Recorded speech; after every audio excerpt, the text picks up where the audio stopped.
آج الحمدللہ کل کو 17واں روزہ مبارکہ ہے، اور جہاں چاند ہو گیا ہے جن علاقوں میں، تو ان کے لیے صبح کو مطلب یہ ہے کہ ان کے یہاں آج 17 ہو گئے ہے نا، اور اپنے یہاں چونکہ کوئی چاند کی شہادت ہی نہیں آئی تھی، اس وجہ سے 16 آج مکمل ہو گئے۔ تو 17 رمضان المبارک کے حساب سے اور اس کی مناسبت سے، چونکہ 17 رمضان المبارک کو جنگ بدر کا معرکہ جو جنگ ہوئی تھی وہ وجود میں آئی تھی، چنانچہ فرمایا گیا وَلَقَدْ نَصَرَكُمُ اللَّهُ بِبَدْرٍ وَأَنْتُمْ أَذِلَّةٌ فَاتَّقُوا اللَّهَ لَعَلَّكُمْ تَشْكُرُونَ۔ بے شک اللہ نے بدر میں تمہاری مدد کی، وَأَنْتُمْ أَذِلَّةٌ جب تم بالکل بے سر و سامان تھے، فَاتَّقُوا اللَّهَ تو اللہ سے ڈرو، لَعَلَّكُمْ تَشْكُرُونَ کہ کہیں تم شکر گزار ہو۔ تو یہاں اللہ تبارک و تعالی اپنے عظیم احسان کو بیان فرما رہا ہے کہ غزوہ بدر میں جب مسلمانوں کی تعداد بھی کم تھی اور ان کے پاس ہتھیاروں اور سواروں کی بھی کمی تھی، جبکہ کفار تعداد اور جنگی قوت میں مسلمانوں سے کئی گنا زیادہ تھی، اس حالت میں اللہ تعالی نے مسلمانوں کی مدد فرمائی اور کفار پر فتح و کامرانی عطا فرمائی۔ جنگ بدر 17 رمضان 2 ہجری میں جمعۃ المبارکہ کے دن ہوئی۔ مسلمان 313 تھے، جبکہ کفار تقریباً 1000۔ جنگ بدر ایک کنواں ہے جو ایک شخص بدر بن عامر نے کھودا تھا، اس کنویں کا نام بدر ہے، اس کے نام پر اس علاقے کا نام بدر ہو گیا، اور یہ علاقہ مکہ مکرمہ اور مدینۃ المنورہ کے درمیان ہے۔ تو اس میں یہ بتایا گیا، اس آیت مبارکہ سے اہل سنت کا ایک عظیم عقیدہ واضح طور پر ثابت ہوتا ہے، اور وہ یہ کہ جنگ بدر میں مسلمانوں کی مدد کے لیے فرشتے نازل ہوئے، جیسا کہ اگلی آیتوں میں موجود ہے۔ جنگ میں فرشتے لڑے، انہوں نے مسلمانوں کی مدد کی، لیکن ان کی مدد کو اللہ تعالی فرما رہا ہے کہ بدر میں اللہ تعالی نے تمہاری مدد فرمائی۔ سبحان اللہ۔ اس سے معلوم ہوا کہ اللہ تبارک و تعالی کے پیارے جب اللہ تعالی کی اجازت سے مدد کرتے ہیں تو وہ اللہ تبارک و تعالی ہی کی مدد ہوتی ہے۔ لہذا انبیاء علیہم الصلاۃ والسلام اور اولیاء رحمت اللہ تعالی علیہم جو مدد فرمائیں وہ اللہ تعالی ہی کی مدد قرار پائے گی، اور اسے کفر و شرک نہیں کہا جائے گا، جیسے کہ وہابیہ بدعقیدہ کہتے ہیں کہ اجمیر معلیٰ کیوں جاتے ہو، صابر پاک کی بارگاہ میں کیوں جاتے ہو، سید سالار مسعود غازی کی بارگاہ میں کیوں جاتے ہو، اور بریلی شریف امام اہل سنت کی بارگاہ میں کیوں جاتے ہو،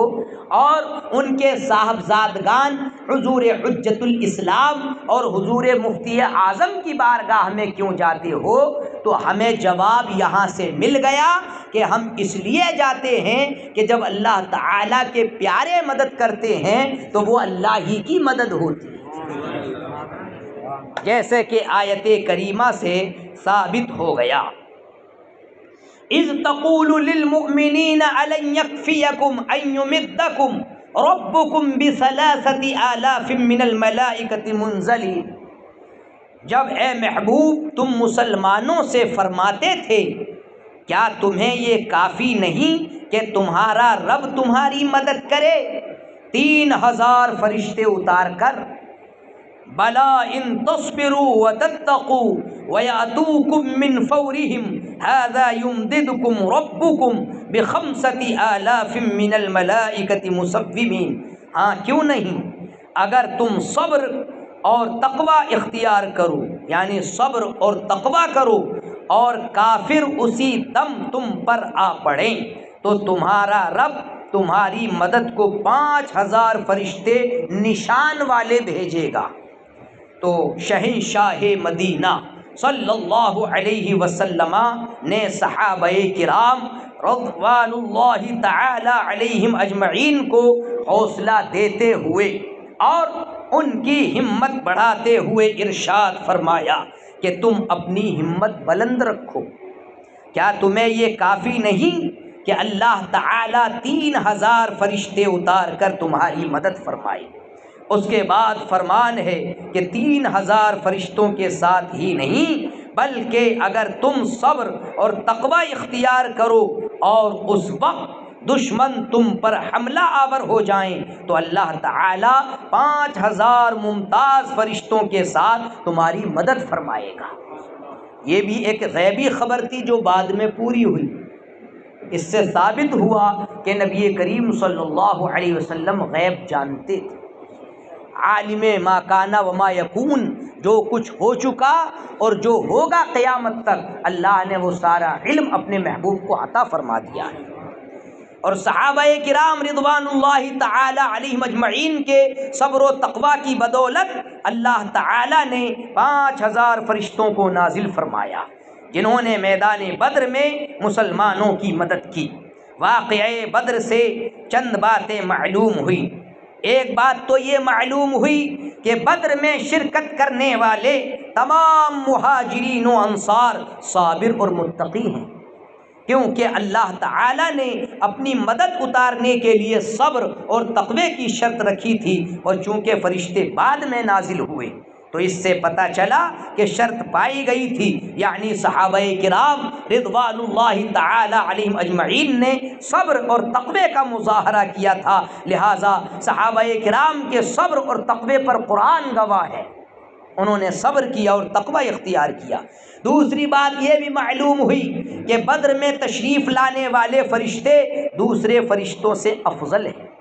کہ رب تبارک و تعالی نے ان پر خاص نشان لگا دیے تھے جن سے وہ دوسروں سے ممتاز ہو گئے، اور احادیث میں اس کی صراحت بھی موجود ہے کہ بدر میں اترنے والے فرشتے دوسرے فرشتوں سے افضل ہیں۔ تیسری بات یہ پتہ چلی کہ سرور دو عالم صلی اللہ علیہ وسلم کی خدمت اور مجاہدین کی مدد اعلی عبادت ہے، کہ یہ فرشتے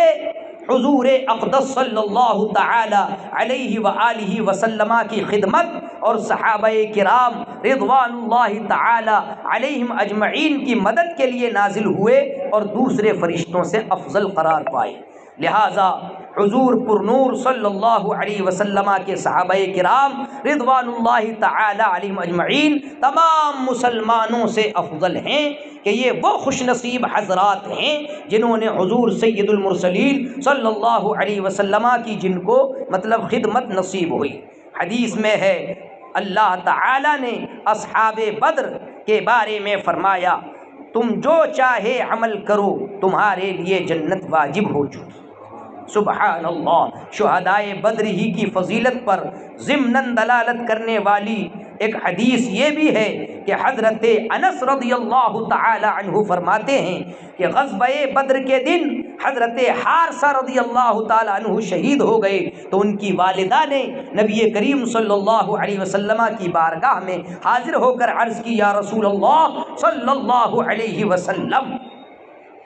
آپ کو بخوبی معلوم ہے کہ مجھے حارثہ کتنا پیارا تھا، اگر وہ جنت میں ہے تو میں صبر کروں اور ثواب کی امید رکھوں، اور اگر خدا نخواستہ معاملہ برعکس ہے تو آپ دیکھیں گے کہ میں کیا کرتی ہوں۔ نبی کریم صلی اللہ علیہ وسلم نے ارشاد فرمایا، تجھ پر افسوس ہے، کیا تجھے معلوم ہونا چاہیے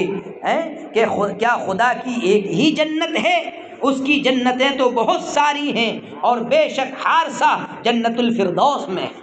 سبحان اللہ، یہ اللہ کے محبوب بندوں کی شان ہے اور ان کی پہچان ہے۔ اللہ تبارک و تعالی ہم سب کو ان حضرات کے نقوش پر عمل پیرا ہونے کی توفیق رفیق مرحمت فرمائے اور دارین کی سعادتوں سے